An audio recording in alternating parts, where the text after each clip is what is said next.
പ്രവേശിക്കാം. അധികം ഇതുവരെ പറഞ്ഞ സമയം കളയാനായിട്ട് ആഗ്രഹിക്കുന്നില്ല. ലൂക്കോസിന്റെ സുവിശേഷം 1-ാം അധ്യായം ലൂക്കോസിന്റെ സുവിശേഷം 5-ാം അധ്യായം അതിന്റെ 1-ാമത്തെ വാക്യം വായിക്കാം. ലൂക്കോസിന്റെ സുവിശേഷം 5.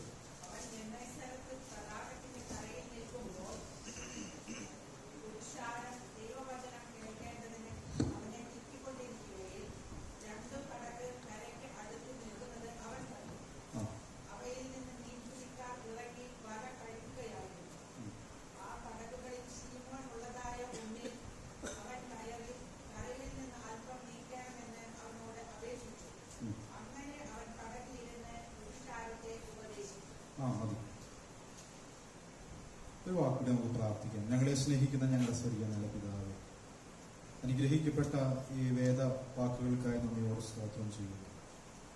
അല്പനിമിഷം കൂടി ഞങ്ങളുടെ സന്നിധിയിൽ ഞങ്ങളായിരിക്കട്ടെ. അവിടെ ഞങ്ങളോട് സംസാരിക്കണമേ, ഞങ്ങളുടെ ഹൃദയത്തെ തൊട്ട് അവിടുന്ന് സംസാരിക്കണമേ എന്ന് ഞങ്ങളോട് പ്രാർത്ഥിക്കുന്നു. പ്രാർത്ഥന കേട്ടതിനായി നന്ദി പറയുന്ന യേശുവേ ഞങ്ങളുടെ നാമത്തിൽ തന്നെ. വളരെ അനുഗ്രഹിക്കപ്പെട്ട ഒരു വേദഭാഗമാണ് നമ്മൾ വായിച്ചത്. ലൂക്കോസിന്റെ സുവിശേഷം 5-ാം അധ്യായം താഴേക്കുള്ള ഒത്തിരി മെസ്സേജുകൾ നമ്മൾ ഈ ഭാഗത്തു നിന്ന് കേട്ടിട്ടുണ്ട്.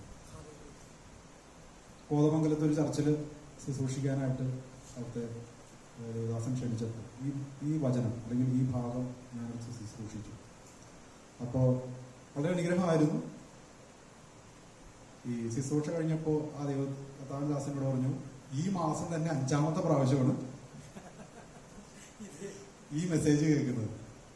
ഈ മാസം തന്നെ 5-ാമത്തെ പ്രാവശ്യമാണ് ഈ മെസ്സേജ് ഇവിടെ കേൾക്കുന്നത്. പക്ഷെ ആ മെസ്സേജും ആ ജനത്തിന് വലിയൊരു അനുഗ്രഹമായിരുന്നു എന്നുള്ളത് പിന്നത്തേതിൽ അറിയാനിടയായി. അപ്പൊ ഞാൻ വിശ്വസിക്കുകയാണ്, നിങ്ങളൊരു പക്ഷേ 5 അല്ല ഒരു 500 മെസ്സേജ് എങ്കിലും ചുരുങ്ങിയത് ഈ അധ്യായത്തിൽ നിന്ന് കേട്ടിട്ടുണ്ടാവും. എങ്കിലും നമ്മുടെ ഹൃദയം അറിയുന്ന ഒരു ദൈവമാണ് നമ്മുടെ ഉള്ളത്, അല്ലേ? നമ്മുടെ അടുത്തുള്ളത് നമ്മുടെ ഹൃദയം അറിയുന്ന ഒരു ദൈവം. ഈ ലോകത്തുള്ള എല്ലാ ക്രൈസ്തവ പ്രസംഗങ്ങളും സുവിശേഷ പ്രസംഗങ്ങളും എല്ലാം നടക്കുന്നത് ഈ 66 പുസ്തകത്തെ അടിസ്ഥാനമാക്കിയാണ്. അപ്പൊ ഇതിന്റെ പുറത്തുനിന്ന് പുതുതായിട്ടൊന്നും എനിക്ക് പറയാനില്ല. ഈ 5-ാം അധ്യായത്തിൽ അവൻ വളരെ വളരെ നല്ലൊരു സ്റ്റോറിയാണ് അതിനകത്തുള്ളത്, അല്ലേ? പത്രോസിന്റെ മാനസാന്തരം മറ്റേതൊരു സുവിശേഷത്തിലും വിവരിക്കാത്ത ഒരു വലിയ നല്ലൊരു വിവരണമാണ് അതിനകത്ത് എഴുതിയിരിക്കുന്നത് ലൂക്കോസിന്റെ സുവിശേഷത്തിൽ. ലൂക്കോസിന്റെ സുവിശേഷം നമ്മൾ പഠിക്കുമ്പോൾ മറ്റു സുവിശേഷങ്ങളിൽ നിന്ന് വ്യത്യസ്തമായിട്ടൊരു സുവിശേഷമാണ്. എല്ലാ സുവിശേഷങ്ങളും അതിന്റെ നിലകളിൽ വ്യത്യാസമുണ്ടെങ്കിലും ലൂക്കോസ് പറയുന്ന പല കാര്യങ്ങളും മറ്റു സുവിശേഷങ്ങളൊന്നും പറഞ്ഞിട്ടില്ല. ഈ ഒരു ഭാഗം തന്നെ വളരെ വ്യക്തമായിട്ട് പറഞ്ഞിരിക്കുന്നത് ലൂക്കോസാണ്. യേശുവിന്റെ ജനനവും യേശുവിന്റെ ശുശ്രൂഷകളും യേശുവിന്റെ മരണം, ഉയർപ്പ്, സ്വർഗാരോഹണം വരെയുള്ള കാര്യങ്ങൾ ലൂക്കോസ് രേഖപ്പെടുത്തിയിട്ടുണ്ട്. സ്വർഗാരോഹണം ഉള്ള ആ ഒരു സംഭവം മറ്റു സുവിശേഷങ്ങളിൽ നമുക്ക് കാണാനായിട്ട് സാധിക്കുന്നില്ല. അതുപോലെ സ്നാപക യോഹന്നാന്റെ ജനനം, അതൊന്നും മറ്റു സുവിശേഷങ്ങളിലില്ല. സ്നാപക യോഹന്നാന്റെ ജീവിതം, ശുശ്രൂഷ, മരണം, അതെല്ലാം ഈ ലൂക്കോസിന്റെ സുവിശേഷത്തിലൂടെയാണ് നമ്മൾ കാണുന്നത്. അതുപോലെ ലൂക്കോസിന്റെ സുവിശേഷത്തിൽ നമ്മൾ കാണുന്ന മറ്റൊരു പ്രധാനപ്പെട്ട ഒരു കാര്യമാണ് നയീനിലെ വിധവിയുടെ മകന്റെ ഉയർപ്പ്. ഇതെല്ലാം ലൂക്കോസിന്റെ സുവിശേഷത്തിലാണ്. അതുപോലെ വേറെന്താണ് നിങ്ങളുടെ ഓർമ്മയിലേക്ക് വരുന്നത്?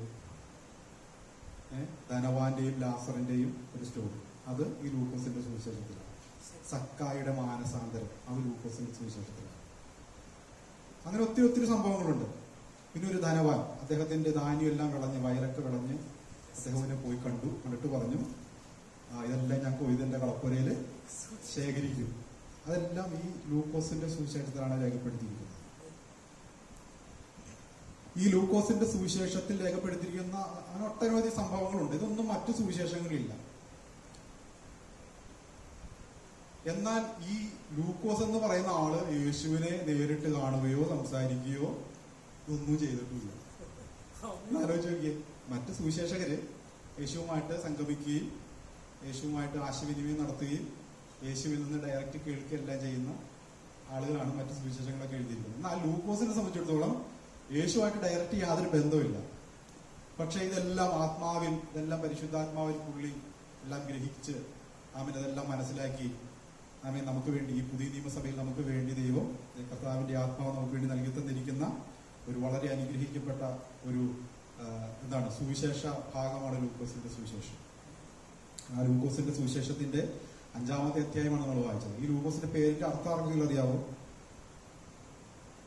ലൂക്കോസിന്റെ സുവിശേഷം വൈദ്യനായിരുന്നു അല്ലേ? ആളൊരു വൈദ്യനായിരുന്നു. ഇതിന്റെ അർത്ഥം എന്ന് പറയുന്നത്, എനിക്ക് അർത്ഥങ്ങളൊക്കെ പഠിക്കുന്നത് നോക്കുന്നത് വലിയ ഇഷ്ടമുള്ളതുകൊണ്ട് ഇതിന്റെ അർത്ഥം നോക്കി കഴിഞ്ഞപ്പോൾ പ്രകാശം കൊടുക്കുന്നവൻ, അതാണ് അദ്ദേഹത്തിന്റെ പേരിന്റെ അർത്ഥം. അങ്ങനെയാണ്, പ്രകാശം കൊടുക്കുന്നവനാണ്. അപ്പോ അദ്ദേഹത്തിന് കിട്ടിയ ആ വെളിച്ചം എന്ത് ചെയ്തു? ഇത് നമുക്ക് അല്ലെ, നമുക്ക് ഉപകാരപ്പെട്ടുകൊണ്ടിരിക്കുകയാണ്. അപ്പൊ കർത്താവിൽ നിന്ന് നമ്മൾ എന്ത് പ്രാപിച്ചു എന്നുള്ളതല്ല, നമ്മൾ കർത്താവിന് വേണ്ടി എന്തൊക്കെ ചെയ്തു അല്ലെ, അതും കർത്താവ് വിലയിടും, അതും കർത്താവ് നോക്കും. ഈ മമ്മട്ടിയുടെ തൂമ്പയുടെ കഥ ഞാൻ പലപ്പോഴും കേട്ടിട്ടുണ്ട്. തൂമ്പയുടെ കഥ, തൂമ്പയുടെ ഒരു പ്രത്യേകത എന്താണ്? എവിടെ വെട്ടിയാലും എനിക്ക്, ഇവിടെ വെട്ടിയാലും അല്ലേ, എവിടെ വെട്ടിയാലും അതെല്ലാം എനിക്ക്. അതാണ് തൂമ്പയുടെ കഥ. അപ്പോ ആമീൻ, എന്തോരം നമ്മൾ പ്രാപിച്ചു എന്നുള്ളതല്ല, എന്തോരം നമ്മൾ കൊടുത്തു അല്ലേ, അത് കർത്താവ് നോക്കും. അങ്ങനെ വളരെ അനുഗ്രഹിക്കപ്പെട്ട ഒരു സുവിശേഷ ഭാഗം. ഒന്നുകൂടി ആ ഭാഗത്തേക്ക് ഒന്ന് കടന്നു വരാമോ? ആ സുവിശേഷ ഭാഗത്തേക്ക് 5-ാം അധ്യായത്തിന്റെ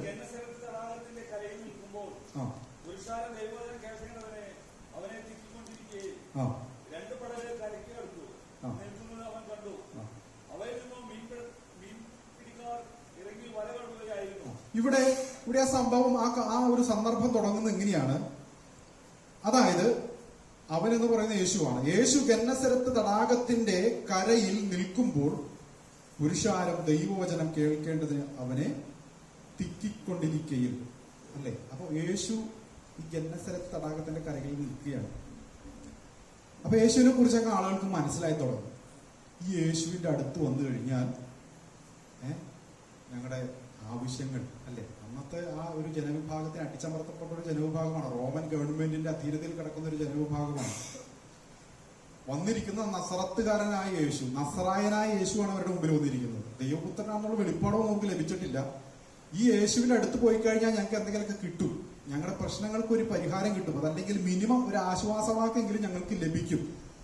ഇങ്ങനെയുള്ളൊരു ആഗ്രഹത്തോടെ യേശുവിന്റെ വചനം കേൾക്കാൻ വേണ്ടിയാണ് തിക്കിക്കൊണ്ടിരിക്കുകയാണ്. യേശുവിന്റെ വചനം കേൾക്കാൻ, അവന്റെ വായിൽ നിന്ന് വീഴുന്ന ഒരു വാക്കെങ്കിലും കേൾക്കുവാൻ, ആ വാക്ക് കേട്ടിട്ട് അത് പ്രാപിച്ചെങ്കിലും ഒന്നും മടങ്ങിപ്പോയി അനുഗ്രഹം പ്രാപിക്കാൻ വേണ്ടി വന്നിരിക്കുന്ന ഒരു ജനവിഭാഗം. ഹല്ലേലൂയ അല്ലേ? അത്ര ആർത്തിയോടെയാണ് ആ ജനങ്ങൾ വന്ന് നിൽക്കുന്നത്. ആർത്തിയോടെ, വളരെ ആകാംക്ഷയോടെ, ആർത്തിയോടെ. ആമേൻ. അപ്പൊ യേശുവിനെ, നിങ്ങൾ ആ സന്ദർഭം ഭാവനയെ കാണണം. യേശുവിനെ തിക്കിക്കൊണ്ടിരിക്കുകയാണെന്ന് പറഞ്ഞു. അതായത് ഈ തടാകത്തിന്റെ കരയിൽ, കടലിന്റെ കരയിൽ യേശു നിൽക്കുകയാണ്. ഓഡിയൻസ് എവിടെയാണ്? ഓഡിയൻസ് വന്ന് യേശുവിന്റെ തൊട്ട് ഫ്രണ്ടിൽ വരെ ഓഡിയൻസ് നിൽക്കുകയാണ്. യേശു പുറകോട്ട് പോകുന്നുണ്ട്, ഓഡിയൻസ് അടുത്തോട്ട് വന്നുകൊണ്ടിരിക്കുകയാണ് അല്ലെ. കാരണം എന്തുകൊണ്ടാണ്? യേശുവിനെ മറച്ചിടാൻ വേണ്ടി വന്നതല്ല, വചനം കേൾക്കാനുള്ള ഒരു താല്പര്യം. കാരണം വിവിധങ്ങളായിട്ടുള്ള ആവശ്യങ്ങളാണ്. നമുക്കറിയാലോ, നമ്മളൊരു ക്യൂവിൽ നിൽക്കുമ്പോൾ, ഒരു ബാങ്ക് സംബന്ധമായിട്ടുള്ള ആവശ്യങ്ങളായിക്കോട്ടെ, ചിലപ്പോൾ ബാങ്കിലൊക്കെ ചിലപ്പോൾ നല്ലൊരു ക്യൂ ആയിരിക്കില്ല. ആദ്യം വരുന്നവൻ കാര്യക്കാരൻ അല്ലേ, സ്വതന്ത്രം. അപ്പൊ എന്ത് ചെയ്യണം നമ്മള് അല്ലെ? റെയിൽവേ സ്റ്റേഷനൊക്കെ ടിക്കറ്റ് എടുക്കാൻ പോകുമ്പോൾ വലിയ ചിലപ്പോൾ ക്യൂ ഇല്ലെങ്കിൽ, ക്യൂ കുറവാണെങ്കിൽ തന്നെ നമ്മൾ ഇടയിൽ കൂടി, കാരണം ട്രെയിൻ വരാൻ സമയമായിട്ടുണ്ടാവും.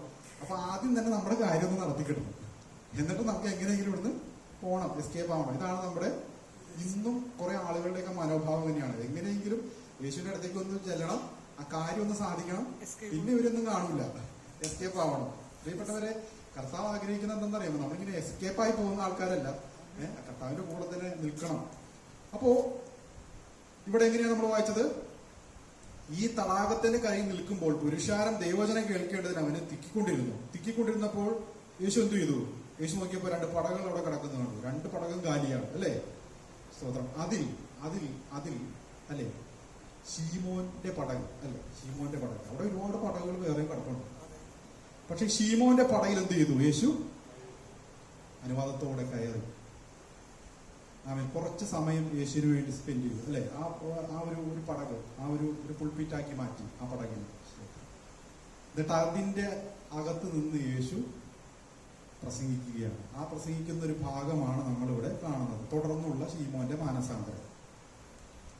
യേശു അവിടെ വെച്ചാണോ ശീമോനെ കാണുന്നത് എന്ന് ചോദിച്ചു കഴിഞ്ഞാൽ ലൂക്കോസിന്റെ സുവിശേഷം 38-ാം അധ്യായത്തിൽ നമ്മൾ കാണുന്ന ഒരു ഭാഗം ഇങ്ങനെയാണ്. അവൻ പള്ളിയിൽ നിന്നിറങ്ങി ശീമോന്റെ വീട്ടിൽ ചെന്നു. ശീമോന്റെ അമ്മായിയമ്മ കഠിന ജ്വരം കൊണ്ട് വലഞ്ഞിരിക്കുകയും അവൾ എന്ത് ചെയ്തു? അവനോട് യേശു അവർക്ക് പ്രാർത്ഥിക്കുകയും സൗഖ്യം കൊടുക്കുകയൊക്കെ ചെയ്തൊരു ഭാഗം നമ്മൾ ലൂക്കോസ് സുവിശേഷം കാണുന്നുണ്ട്. മറ്റ് സുവിശേഷ ഭാഗങ്ങൾ പരിശോധിക്കുമ്പോൾ ഈ കടൽക്കരയിലെ ഈ അത്ഭുതകരമായ മീൻപിടുത്തത്തിന് ശേഷം വരുന്ന ഭാഗമായിട്ടാണ് മിക്കവാറും സുവിശേഷങ്ങൾ രേഖപ്പെടുത്തിയിരിക്കുന്നത്. പക്ഷെ ലൂക്കോസ് കേട്ടറിഞ്ഞ കാര്യങ്ങൾ കുറേയാണ്. പൗലോസിന്റെ സമകാലികനായിട്ടൊക്കെ പൗലോസിന്റെ കൂടെ യാത്ര ചെയ്ത ഒരാളാണ്. അപ്പോസ്തല പ്രവൃത്തി 20-26 അധ്യായങ്ങളിലൊക്കെ നമ്മളത് വായിക്കുമ്പോൾ നമുക്കിത് കാണാൻ കഴിയുന്നു. അപ്പോൾ ചില കാര്യങ്ങളെല്ലാം പുള്ളി മനസ്സിലാക്കിയ കാര്യങ്ങൾ ഓർഡർ ഇച്ചിരി വ്യത്യാസപ്പെട്ടു പോയെങ്കിലും ആമേൻ സാധാരണ രീതിയിൽ മറ്റു സുവിശേഷങ്ങളിലൊക്കെ നമ്മൾ കാണാം. മത്തായി സുവിശേഷത്തിലൊക്കെ കാണുന്നത് 4-ാം അധ്യായം 8-ാം അധ്യായമൊക്കെ വായിക്കുമ്പോൾ നമുക്കറിയാം ഈ ഭാഗം, അതായത് ഈ അത്ഭുതകരമായിട്ടുള്ള മീൻപിടുത്തം കഴിഞ്ഞതിന് ശേഷമാണ് ഒരു എന്താണ് നല്ലൊരു ബന്ധത്തിലേക്ക് വരുന്നത്. അപ്പൊ യേശു ശീമോനെ കാണുന്നത് ഇവിടെ വെച്ചാണോ എന്ന് ചോദിച്ചു കഴിഞ്ഞാൽ ഇവിടെ വെച്ചുമല്ല. യോഹന്നാന്റെ സുവിശേഷം അല്ലേ? യോഹന്നാന്റെ സുവിശേഷത്തിലേക്ക് പോയി കഴിഞ്ഞാൽ അവിടെ നമുക്ക് കാണാൻ പറ്റും. യോഹന്നാന്റെ സുവിശേഷം എടുക്കാം 1-ാം അധ്യായം.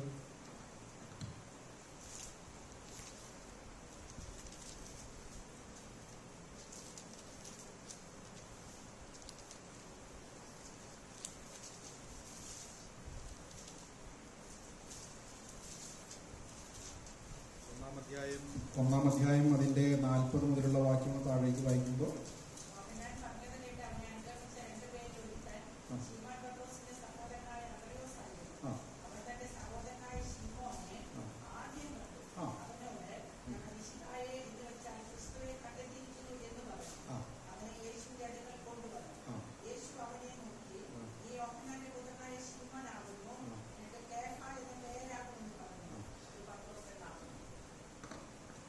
മനസ്സിലായില്ലേ? പത്രോസിനെ യേശു കാണുന്നത് എവിടെ വെച്ചാണ്? പരിചയപ്പെടുന്നത് എവിടെ വെച്ചാണ്?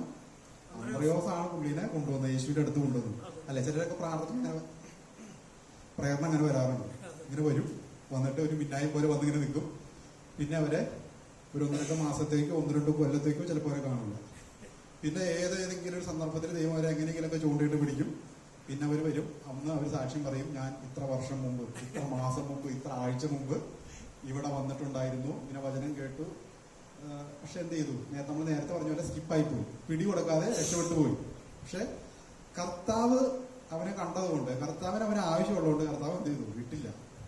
അല്ലെ, അങ്ങനെയൊക്കെയാണ് നമ്മുടെയൊക്കെ ആത്മീയ ജീവിതമൊക്കെ പരിശോധിച്ചാൽ അല്ലെ. നിങ്ങളുടെ വേണ്ട, എന്റെ നോക്കാം.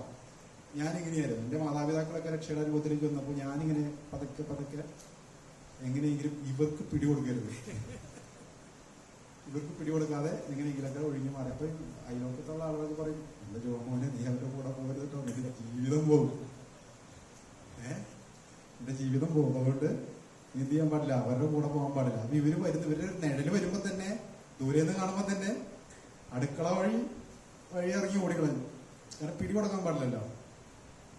കാരണം നമ്മളിങ്ങനെ വെള്ളയിക്കിട്ട് നടക്കണം, ഇങ്ങനെ കൊട്ടിപ്പാടിയൊക്കെ നമ്മളിങ്ങനെ അവരുടെ കൂട്ടത്തിലിരിക്കണം.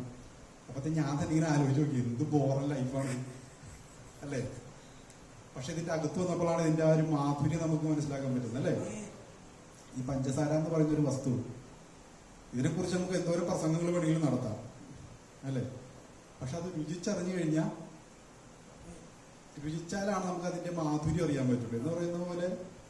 എന്ന് പറയുന്ന പോലെയാണ് ക്രിസ്തു, ദൈവത്തിന്റെ വചനമൊക്കെ അങ്ങനെയാണ്. ഇതിന് രുചിക്കുന്തോറും ഇതിന്റെ മാധുര്യം കൂടിക്കൊണ്ടിരിക്കും. നമ്മുടെ വചനത്തിന് അഡിക്റ്റ് ആകുക എന്നൊക്കെ പറഞ്ഞ പോലെ അല്ലെ, ചില ഈ ലഹരി വസ്തുക്കൾക്ക് അഡിക്റ്റ് ആയി പോവാന്ന് പറഞ്ഞ പോലെ നമ്മളിത് ഉപയോഗിക്കും തോറും നമ്മൾ അഡിക്റ്റ് ആയിക്കൊണ്ടിരിക്കണം എന്നുള്ളതാണ്. വചനത്തിനും യേശുവിനും ക്രിസ്തുവിനും. എന്നാലേ നമ്മുടെ ജീവിതം കർത്താവ് ആഗ്രഹിക്കുന്ന രീതിയിലേക്ക് പോകുള്ളൂ. ഇവിടെ ആമേൻ പത്രോസിനെ യേശു കണ്ടു. പക്ഷെ പത്രോസ് എന്ത് ചെയ്തു? മാറിപ്പോയി. പത്രോസ് മാറിപ്പോയിട്ട് പിന്നെ പത്രോസിനെ കാണുന്നത് നമ്മൾ ഇവിടെയാണ്, ഗന്നസരത്ത് തടാകത്തിന്റെ കരയിൽ. ആമേൻ യേശു എന്ത് ചെയ്യാണ്? നിൽക്കുമ്പോൾ ഈ പടകിൽ നിന്നുകൊണ്ട് യേശു ഒരു പ്രഭാഷണം നടത്തുകയാണ്. ഒരു വേദഭാഗം കൂടി നമുക്ക് ഇതിനോട് ചേർത്തൊന്ന് വായിക്കാം. അപ്പൊ കുറച്ചുകൂടി ഒന്ന് ക്ലാരിറ്റി കിട്ടും. മർക്കോസിന്റെ സുവിശേഷം 1-ാം അധ്യായത്തിലേക്ക് നമുക്ക് കടന്നു വരാം. മർക്കോസിന്റെ സുവിശേഷം 1-ാം അധ്യായം അതിന്റെ 16-ാമത്തെ വേദഭാഗം. മർക്കോസിന്റെ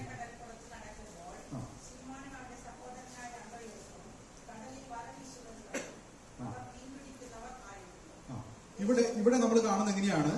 അവൻ ഗലീല കടപ്പുറത്ത് നടക്കുമ്പോൾ, നമ്മൾ ആ വാക്കുകൾ വളരെ ശ്രദ്ധിക്കണമേ. നമ്മൾ ആദ്യം വായിച്ചത് ലൂക്കോസിന്റെ സുവിശേഷത്തിൽ വായിച്ചത് എങ്ങനെയാണ്? അവൻ ഗലീല കടപ്പുറത്ത് നിൽക്കുമ്പോൾ. ഇവിടെ നമ്മൾ എങ്ങനെയാ വായിച്ചത്? അവൻ ഗലീല കടപ്പുറത്ത് നടക്കുമ്പോൾ എന്താണ് അവിടെ കണ്ടത്? ശീമോനും അവന്റെ സഹോദരനായ അന്ത്രയോസും കടലിൽ വല വീശിക്കൊണ്ടിരിക്കുകയായിരുന്നു.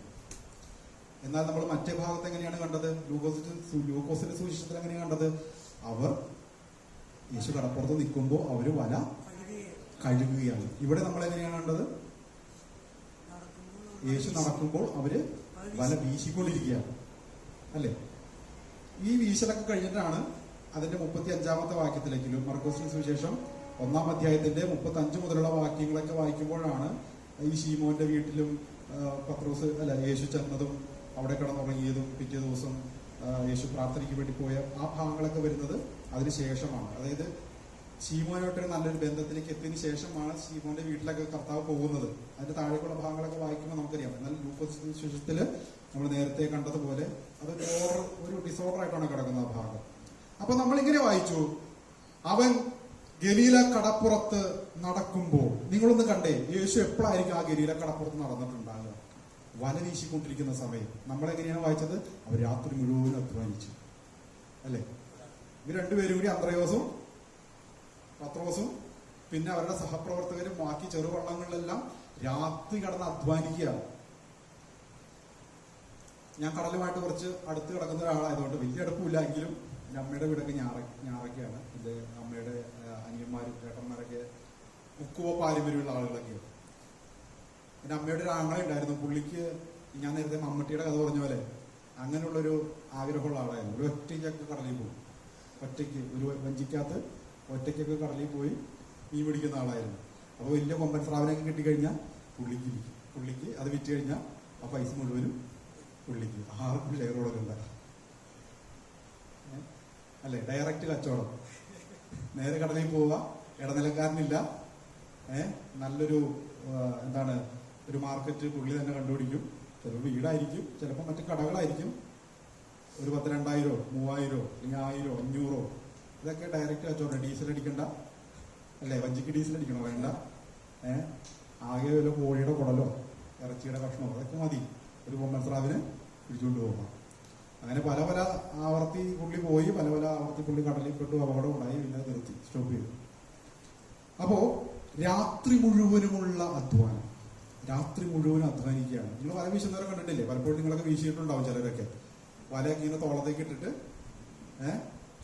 ഈ വല എന്ന് പറഞ്ഞ സംഭവം വെള്ളത്തിൽ വീണ് കഴിഞ്ഞിട്ടുണ്ടെങ്കിൽ 10 കിലോയുള്ള വല 20 കിലോ ആയിട്ട് മാറും. അതാണ് ഈ വലയുടെ ഏറ്റവും വലിയ പ്രത്യേകത. 10 കിലോയുള്ള വല 20 കിലോയിലായിട്ട് മാറും. അതൊക്കെ വെയിറ്റ് കൂടും. നമ്മുടെ തോളൊക്കെ എങ്ങനെയാവും. എന്നിട്ടാണ് വീശുന്നത്. അവരെന്ത് ചെയ്തു? രാത്രി വീശി. ആദ്യത്തെ ഒരു വീശൽ കഴിഞ്ഞു, രണ്ടാമത്തെ വീശൽ കഴിഞ്ഞു, മൂന്നാമത്തെ വീശല് 4ഉം 5ഉം വീശിക്കൊണ്ടിരിക്കുകയാണ്. അപ്പൊ ഒരു ടീം പറഞ്ഞു, എടാ ഇവിടെ ഇല്ല മീൻ, നമുക്ക് അപ്പുറത്തൊന്ന് മാറി നോക്കാം. അപ്പൊ ഗലീല കടലിന്റെ തലങ്ങും വിലങ്ങും കടന്ന് വീശുകയാണ്. ഗലീല കടൽ എന്ന് പറയുമ്പോൾ 13 കിലോമീറ്റർ നീളത്തിലും 7 കിലോമീറ്റർ വീതിയിലും കിടക്കുന്ന ഒരു കൊച്ചു തടാകമാണ്. അതായത് ഇവിടുന്ന് പറഞ്ഞു കഴിഞ്ഞാൽ കറുകുറ്റിയിൽ നിന്ന് അങ്കമാലിക്ക് പോകുന്ന ദൂരമാണ് അതിന്റെ വീതി, ഏകദേശം ഏറെക്കുറെ. ഇവിടുന്ന് മുരുകൂരിന്ന് അങ്കമാലി പോകുന്ന അത്രയും നീളമുള്ളൂ ഈ ഗലീല കടലിന്റെ. ഒരു രാത്രി കൊണ്ടൊക്കെ നമ്മള് 6-8 കിലോമീറ്റർ ഒക്കെ ഉള്ളൂല്ലോ എന്റെ വീതി ചുറ്റളവ്. നമുക്ക് സുഖമായിട്ട് പോകാം, കടലിന്റെ ഏത് മൂലയ്ക്ക് വരെയും പോകാം, അല്ലേ? അപ്പോ ഞാൻ ഇങ്ങനെയാണ് കരുതുന്നത്, ഈ ഗലീല കടലിന്റെ, ഈ ഗന്നസരത്ത് തടാകത്തിന്റെ, ഈ തിബിരിയാസ് കടലിന്റെ തലങ്ങും വിലങ്ങും അവർ രാത്രി കടന്ന് വീശിക്കൊണ്ടിരിക്കുകയാണ്. അപ്പൊ മറുകരയില് ഇവര് വാച്ച് ചെയ്തിട്ട് ഒരാള് നടന്നുകൊണ്ടിരിക്കുകയാണ് ഗലീല കടപ്പുറത്ത്. വ്യക്തമായിട്ടുള്ള കാഴ്ചയൊന്നും ഒരു മനുഷ്യന്റെ കണ്ണുകൾക്ക് കിട്ടൂല, അല്ലെ? ഇവര് ആ കടലിന്റെ അറ്റത്ത് പോയി കിടന്ന് വീശുമ്പോ വ്യക്തമായ കാഴ്ചപ്പാടൊന്നും മനുഷ്യന്റെ കണ്ണുകളിൽ കിട്ടില്ല. പക്ഷെ യേശു മനുഷ്യനാണ്, അപ്പൊ തന്നെ ദൈവപുത്രനാണ്. അപ്പോ ദൈവപുത്രൻ ഇങ്ങനെ നോക്കി, യേശു ഇങ്ങനെ നോക്കിക്കഴിഞ്ഞപ്പോൾ ഗലീല കടലിന്റെ തലങ്ങും വിലങ്ങും കടന്നിങ്ങനെ വീശിക്കൊണ്ടിരിക്കണം. അപ്പൊ യേശു പറഞ്ഞു, യേശു സൃഷ്ടാവും കൂടിയാണ്, അല്ലെ? സകല ചരാചരങ്ങളിൽ സൃഷ്ടിച്ചവനാണ്, അല്ലെ? വാക്കുകൊണ്ട് വചനം കൊണ്ടെല്ലാം ഉളവാക്കിയവനാണ്. അപ്പൊ യേശു ഒരു പക്ഷേ, എൻ്റെ ഒരു ഭാവനയാണ്, നിങ്ങൾ വചനത്തിൽ പരിശോധിക്കരുത്, മീനുകളൊക്കെ ഇങ്ങനെ ചിതറി ചിതറിയൊക്കെ വഞ്ചിയുടെ ആ ഭാഗത്തു നിന്നൊക്കെ ഇങ്ങനെ ചിതറി മാറിയൊക്കെ നടക്കുകയാണ് അല്ലേ. യേശു പറഞ്ഞിട്ടുണ്ടാവും മീനുകൾ ഒരൊറ്റ എണ്ണം പോലും അതിനകത്ത് കയറിപ്പത്. കാരണം എന്താണ്? ഇവർക്ക് മീൻ പിടിക്കാനായിട്ട് ഇവർക്ക് വല്ല പ്രയാസമുണ്ടോ? ഒരു പ്രയാസമില്ല. പക്ഷെ യേശു ഒരു വാച്ച് ചെയ്തുകൊണ്ടിരിക്കുക. നമ്മൾ ആ രാത്രി നമ്മൾ കാണണം, ഇവർ അധ്വാനിക്കുന്നു, യേശു കടപ്പുറത്ത് അവർ വാച്ച് ചെയ്തുകൊണ്ടിരിക്കുന്നു. കാരണം ഇവരെ നേരം വെളുക്കുമ്പോൾ യേശുവിന് വേണം. ഇവർക്ക് ആ രാത്രി മീനെ കിട്ടിക്കഴിഞ്ഞാൽ അവര് നേരം വെളുക്കുമ്പോൾ ഈ തീരത്തുണ്ടാവും? ഒരിക്കലും ഉണ്ടാവും.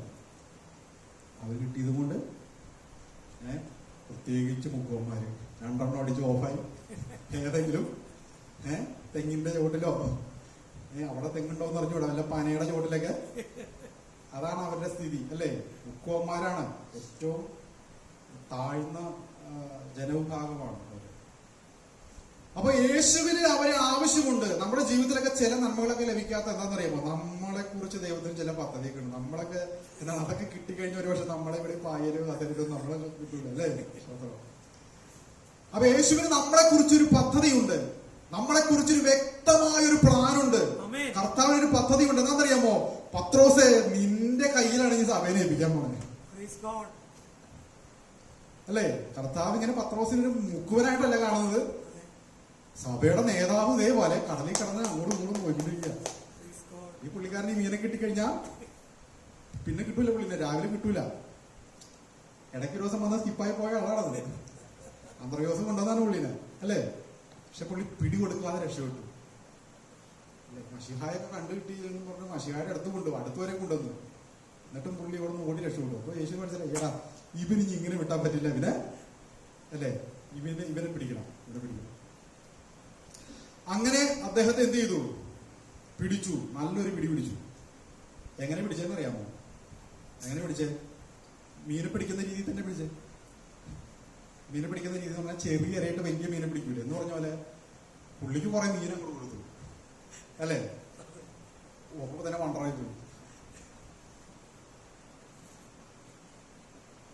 ഇങ്ങനെയൊക്കെയാണ് നമ്മളെ ചില ആളുകളൊക്കെ ദൈവം പിടിക്കുന്നത്. എങ്ങനെയാണ്? പിന്നീട് അതുപോലെ ഒരു മീൻ പുള്ളിക്ക് കിട്ടിയത് പിന്നെ യേശുവിന്റെ ഉയർപ്പിന് ശേഷം പുള്ളി പിന്മാറിപ്പോയപ്പോഴാണ് അങ്ങനെ ഒരു പിടിച്ചത്. കണ്ണു തുറക്കാൻ വേണ്ടി, പുള്ളിയുടെ ആ അകക്കണ്ണൊക്കെ തുറക്കാൻ വേണ്ടി വീണ്ടും ഒന്ന് ആവർത്തിക്കേണ്ടി വന്നു. യേശുവിന് പിന്നെ അത് കൂടി ആവർത്തിക്കേണ്ടി വന്നു. അങ്ങനെ വലിയൊരു മീൻകൂട്ടം കിട്ടി, വലിയൊരു മീൻകൂട്ടമാണ് അല്ലെ. അതിന്റെ 4 മുതലുള്ള വാക്യങ്ങൾ താഴേക്ക് വായിക്കാമോ? 4 മുതലുള്ള വാക്യങ്ങൾ താഴേക്ക്. 5-ാം അധ്യായത്തിന്റെ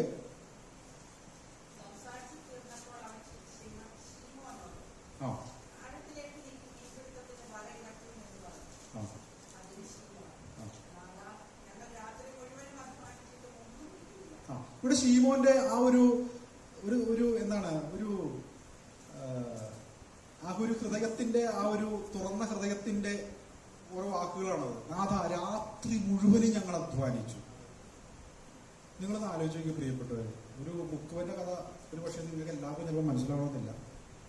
ഒരു കൽപ്പണിക്കാരൻ അല്ലെങ്കിൽ ഒരു നല്ല കഠിനാധ്വാനം ചെയ്യുന്ന ഒരു പണി, അദ്ദേഹം രാവിലെ മുതൽ വൈകുന്നേരം വരെ അധ്വാനിച്ചിട്ട് 10 രൂപയുടെ ചായ കുടിക്കാൻ പോലും അദ്ദേഹത്തിന് പൈസ ഇല്ലാന്ന് പറഞ്ഞൊന്ന് ആലോചിച്ച് നോക്കി. ആ പണി മുഴുവനും വേസ്റ്റ് ആയിട്ട് പകല് മുഴുവനും 8:30 മുതൽ അല്ലെങ്കിൽ 8 മണി വരെ 5 മണി വരെ അയാൾ അധ്വാനിച്ചിട്ടും അയാൾക്കന്ന് കൂലിയില്ല. മറ്റേ ഡ്യൂട്ടി ഫ്രീ ഡ്യൂട്ടി ആയി പോയി അല്ലെ. ഒരു മീനെ പോലും പുള്ളിക്ക് കിട്ടിയിട്ടില്ല.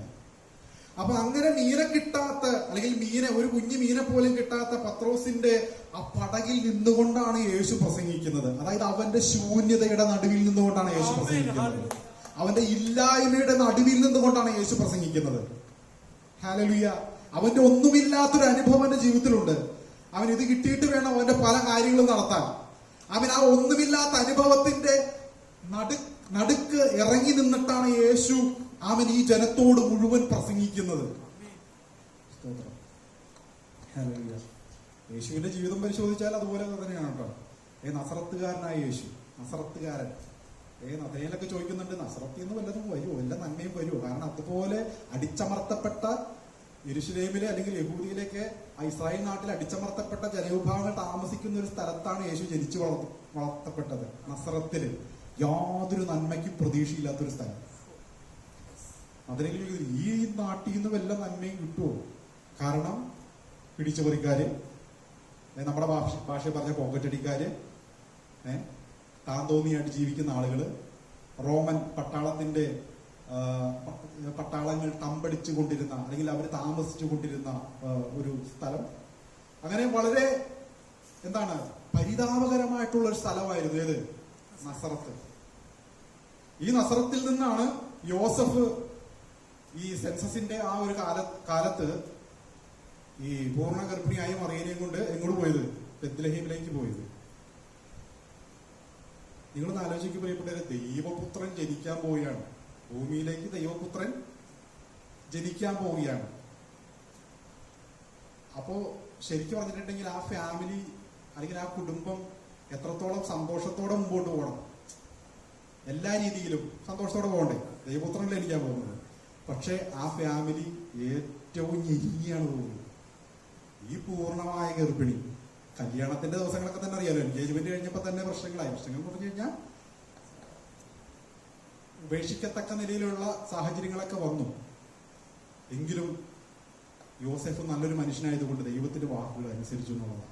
മറിയെ ചേർത്തുകൊണ്ട് മറിയ ഗർഭിണിയായി പിന്നെ എന്താണ് സെൻസസിന്റെ ആ ഒരു കാലഘട്ടം വന്നു. കാരണം പ്രവചനം കിടക്കുകയാണ് ഇവൻ ബെത്ലഹേമിൽ ജനിക്കുന്നത്. ഇപ്പൊ നസറത്തിൽ നിന്നിട്ട് വലിയ കാര്യമുണ്ടോ? കാര്യമില്ല.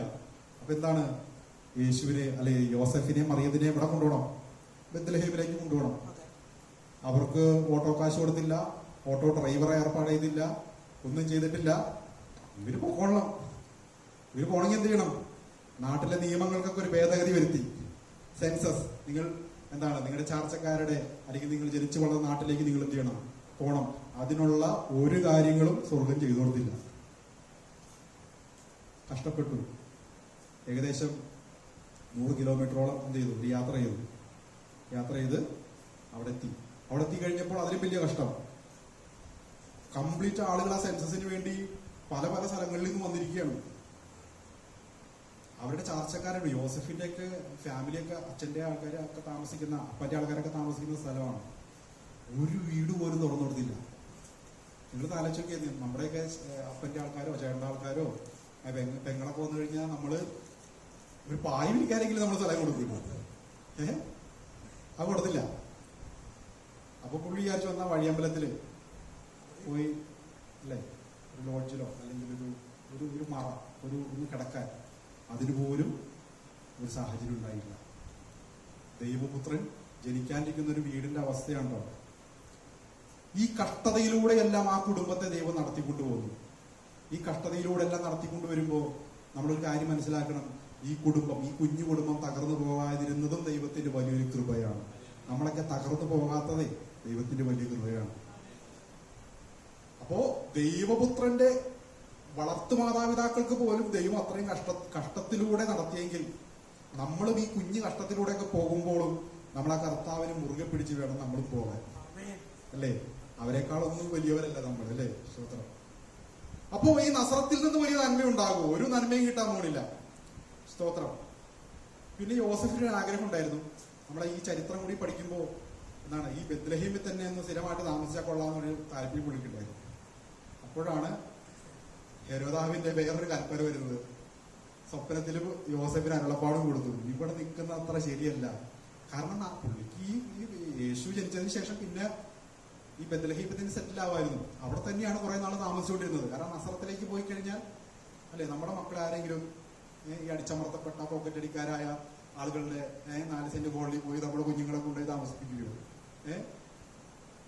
കോളനിന്ന് ഉദ്ദേശിച്ചിട്ടുണ്ടെങ്കിൽ അതിന് കോളനി അടിച്ച് താത്തിയതല്ല ഞാൻ. സ്വതം അങ്ങനെയുള്ള ആളുകളാണ് കൂടുതലവിടെ താമസിക്കുന്നത്, അല്ലേ? എന്നാൽ ഇന്നൊക്കെ കുറെയൊക്കെ വ്യത്യാസങ്ങളൊക്കെ വന്നിട്ടുണ്ട്. അപ്പൊ അങ്ങനെയുള്ളൊരു ജനവിഭാഗത്തിന്റെ അടുക്കിലേക്ക് പോകാൻ അവൻ ഇഷ്ടപ്പെടാതെ ബെത്ലഹേമിൽ തന്നെ താമസിച്ചുകൊണ്ടിരുന്നപ്പോഴാണ് ഈ രാജകൽപ്പന വരുന്നത്. പിന്നെ അവിടെ നിന്നും ഓടേണ്ടതായിട്ട് വന്നു. പിന്നെ ഓടി പിന്നെ പ്രവചനങ്ങളൊക്കെ എവിടെയാ കിടക്കണേ? ഇവൻ നസറായെന്ന് വിളിക്കപ്പെടാൻ ഈ ഇവിടെ തന്നെ വരണം, നസറത്തിൽ ഗലീലയിൽ തന്നെ വരണം. അപ്പൊ അതുകൊണ്ട് പിന്നെയും ഓടി പിന്നെയും ഈ ഗലീലയിൽ തന്നെ വന്നു. അപ്പൊ അങ്ങനെ ഗലീലയിൽ താമസിച്ച് യേശുവിനെ നാട്ടുകാരെയൊക്കെ അറിയാം. തച്ചന്റെ മകൻ, അല്ലേ? ഇന്നൊക്കെ നമുക്കറിയില്ല, അയലോക്കത്തുനിന്ന് താമസിക്കുന്ന ആരാ നമുക്കറിയാം. പക്ഷെ അന്നത്തെ കാലഘട്ടം വേറെ ആയതുകൊണ്ട് എല്ലാവരും അറിയാം ഇത് യേശുവാണ്, ഇത് യോസെഫിന്റെ മൂത്ത മോനാണെന്നൊക്കെ നാട്ടുകാർക്ക് അറിയാം. അപ്പൊ യേശുവിലൂടെ ചില അത്ഭുതങ്ങളും അടയാളങ്ങളൊക്കെ നടക്കാൻ തുടങ്ങി. യേശു പതുക്കെ പതുക്കെ ഫേമസ് ആവാൻ തുടങ്ങി, അല്ലെ നമ്മുടെ ഭാഷയിൽ പറഞ്ഞാൽ. അങ്ങനെ ഇരിക്കുമ്പോഴാണ് യേശുവിൽ നിന്നെങ്കിലും കിട്ടും, യേശുവിൽ നിന്നെങ്കിലും പ്രാപിക്കാം എന്ന് പറഞ്ഞുകൊണ്ട് നാട്ടുകാർ മുഴുവനും യേശുവിന്റെ പിന്നാലെ കൂടിക്കൊണ്ടിരിക്കുന്നു. പക്ഷെ ഉപദേശം കഠിനമായി പറഞ്ഞു കഴിഞ്ഞപ്പോൾ, ഉപദേശം കഠിനമായി തുടങ്ങിയപ്പോൾ യേശുവിന്റെ അടുത്തുനിന്ന് ആളുകൾ പതുക്കെ പതുക്കെ പോകാൻ തുടങ്ങി. ആദ്യം ഒത്തിരി ആളുകളൊക്കെ ഉണ്ടായിരുന്നു യേശുവിന്റെ പ്രസംഗം കേൾക്കാൻ, 10,000 1000 അല്ലെ, 7,000 പേരൊക്കെ ഫുഡ് കൊടുത്ത കാര്യമൊക്കെ നമ്മൾ വായിക്കുന്നുണ്ട്. 5,000 പേർക്കൊക്കെ, കാരണം അത്രയും ആളുകൾ യേശുവിന് പിൻപറ്റിക്കൊണ്ടിരുന്ന ഒരു കാലഘട്ടം ഉണ്ടായിരുന്നു. പിന്നെ വന്നപ്പോൾ ഉപദേശമൊക്കെ ഇച്ചിരി കഠിനപ്പെട്ടു വന്നപ്പോൾ ആളുകളുടെ എണ്ണം 70 പിന്നെ ചുരുങ്ങി ഇപ്പൊ 12 പിന്നെ കുറച്ച് ആളുകൾ, അത്രയ്ക്ക് അത്യാവശ്യമുള്ള ആളുകൾ മാത്രമേ യേശുവിനെ ഫോളോ ചെയ്യുന്നുള്ളൂ. ബാക്കിയുള്ള ആൾക്കാരൊക്കെ താൽക്കാലികമായിട്ട് യേശുവിനെ പിൻപറ്റിക്കൊണ്ടിരിക്കുകയാണ്. അങ്ങനെ ഈ ശൂന്യമായിരിക്കുന്ന ഈ പടകിന്റെ നടുവിൽ യേശു ആമൻ നിന്നിട്ട് ആമൻ പ്രസംഗിച്ചു. പ്രസംഗം കഴിഞ്ഞപ്പോൾ യേശു ശീമോനോട് പറയാണ്, ആമൻ ശീമോനെ, നീ ആഴത്തിലേക്ക് നീക്കി നിന്റെ വലയിറക്കുക. ഈ വാക്കുകളൊക്കെ നമ്മളെ വളരെ ഉത്തേജിപ്പിക്കുന്നു, സന്തോഷിപ്പിക്കുന്നതുമായിട്ടുള്ള കാര്യങ്ങളാണ്.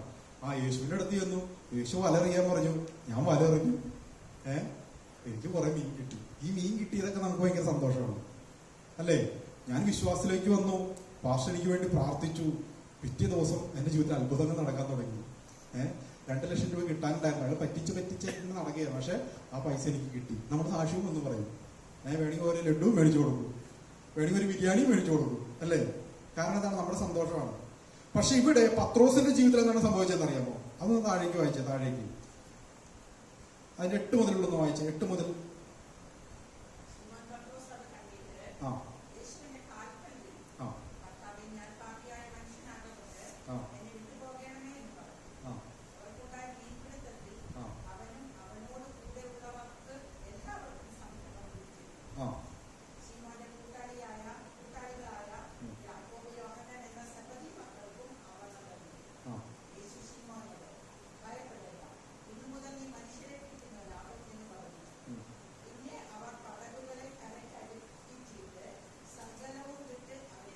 ഇതൊന്നും സാധാരണ രീതിയിലൊന്നും ആരും പ്രസംഗിക്കാറില്ല.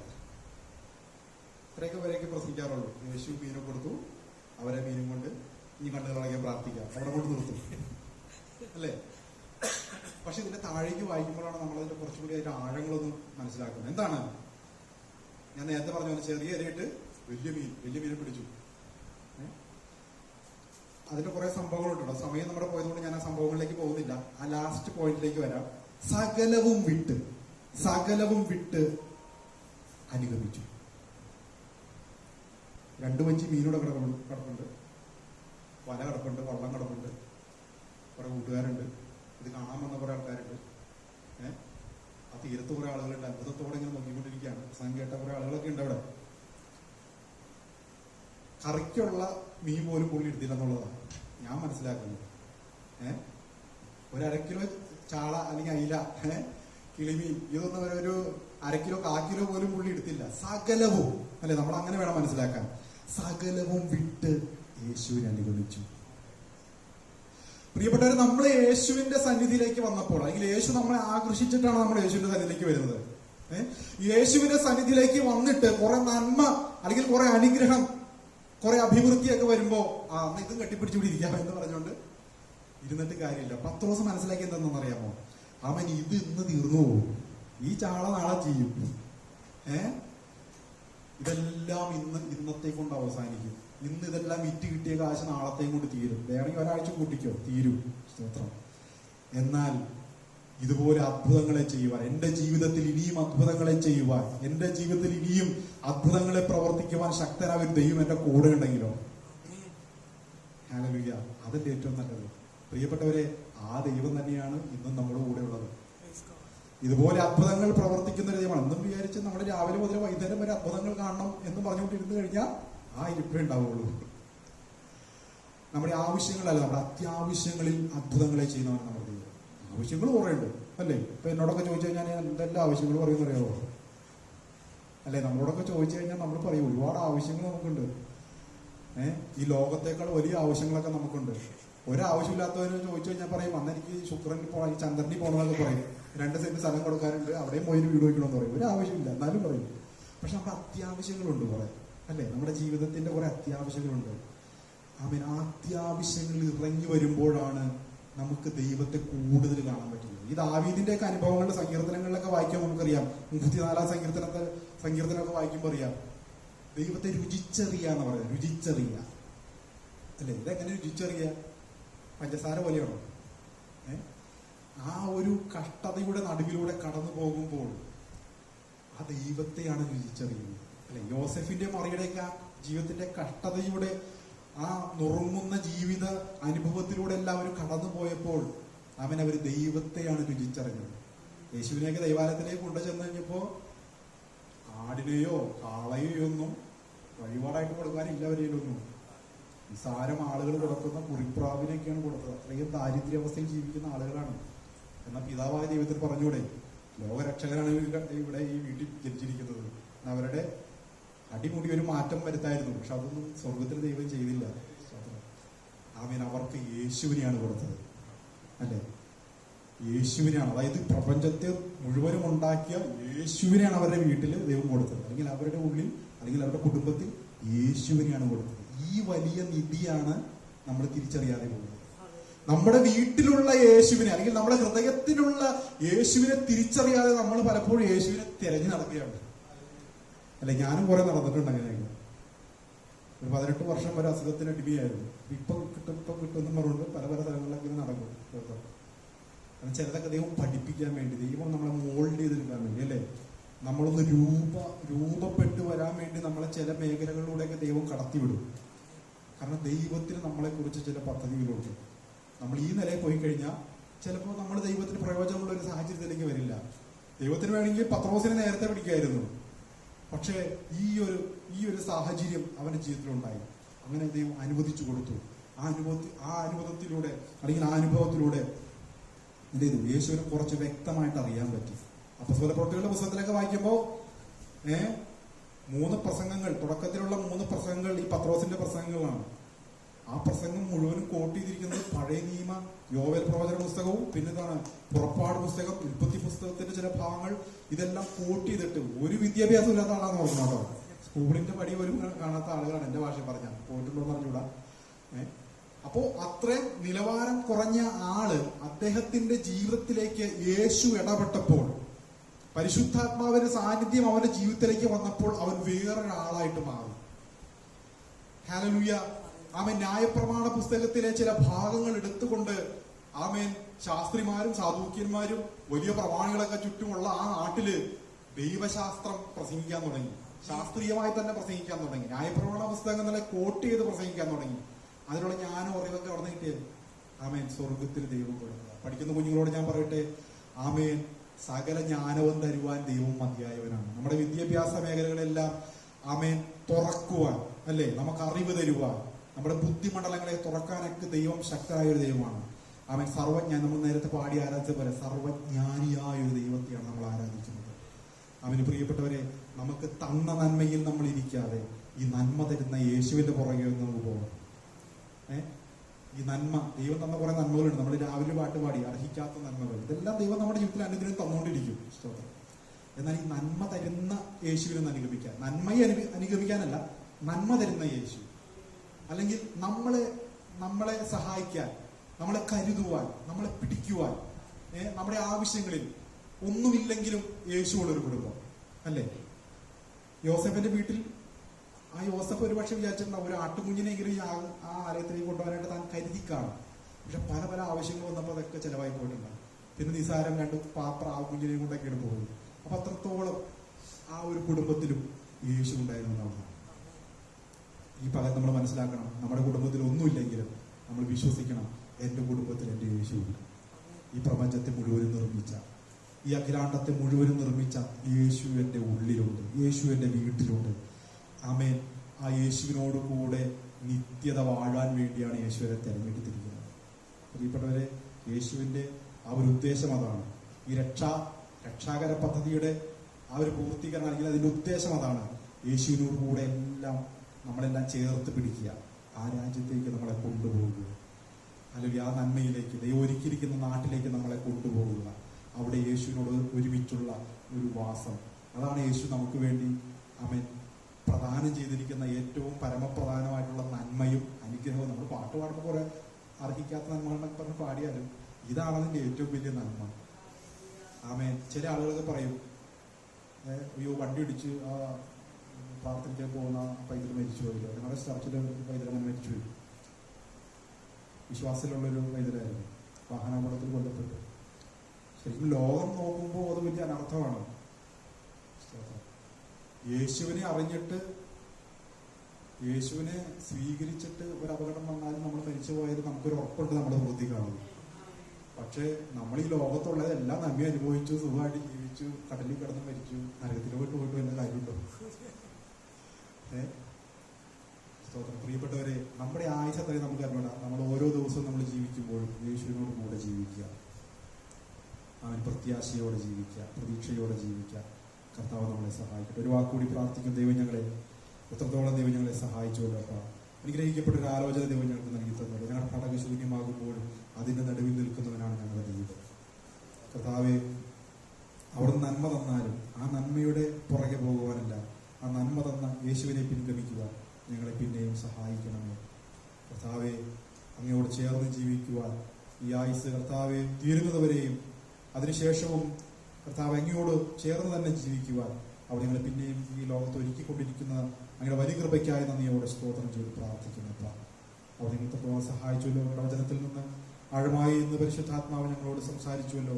ഞങ്ങളുടെ വചനപ്രകാരം ജീവിക്കുവാൻ കർത്താവ് പിന്നെയും ദൈവം ഞങ്ങളെ ശക്തീകരിക്കുകയും സഹായിക്കുകയും ചെയ്യണമേ എന്ന് പ്രാർത്ഥിക്കുന്നു. പ്രാർത്ഥന തന്നെ നന്ദി പറയുന്ന യേശുവേ, ഞങ്ങളുടെ പരിനാമത്തിൽ തന്നെ വചനങ്ങളാൽ സർവശക്തനായ ദൈവം നമ്മളെ സഹായിക്കുകയും അനുഗ്രഹിക്കുകയും ചെയ്യട്ടെ. സമയം അനുവദിച്ചു